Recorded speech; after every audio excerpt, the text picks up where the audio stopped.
Lahat po ng pamilya ay pinag-iingat dahil sa isang di umanong serial killer na pag-alagala dito sa Batangas City. Pre, Lahat po ay binibigyan grabe nandito na daw sa Batangas City yung serial killer. Kaya nga bro Oh, grabe nakakatakot no. talagang nakakatakot.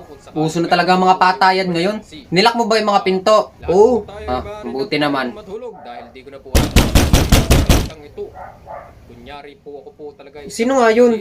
Wait, check ko. Titingnan ko kung sino. Baka kasi mamaya. Bro, wag mo na buksan. Hindi yan pre, baka mamaya sila dad or si mom. Gabi na, delikado, wag mo nang bubuksan. Check ko lang yung pinto. Hintayin mo ako dyan.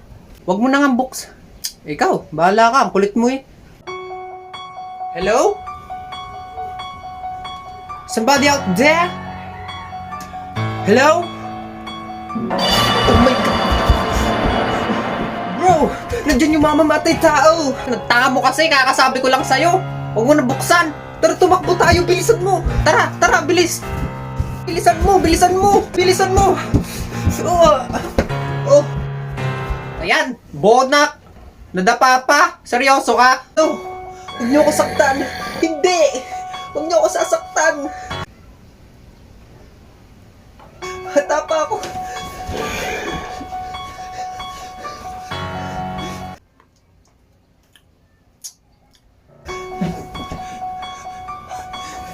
Hindi ako kalakad! Tangina pre, tumayo ka na kasi. Mamaya mapapatay na tayo niyan, di ka pa nakakatayo. Kaya ko palang tumayo! Bilis! Bro, ito yung shotgun ni Dad! Yan pre, shotgun, ge. Ge pre, barilin mo. Lumayo ka! Layo! Pre, baril na! Tumayo ka. Ipuputo ko talaga to. Barili! Ayan, nasuntok pa. Tas talsik baril. Tangina. Tara, tatakbo ulit tayo. Bilis bro, ito pinto! Pre, tara, lalabas na tayo. Open the door! Open the door! Pre, ito yung pinto. Bukas na, oh. Yan. Nasaksak na. Ang tagal pa bumagsak. Bahala ka dyan, tatanga-tanga ka.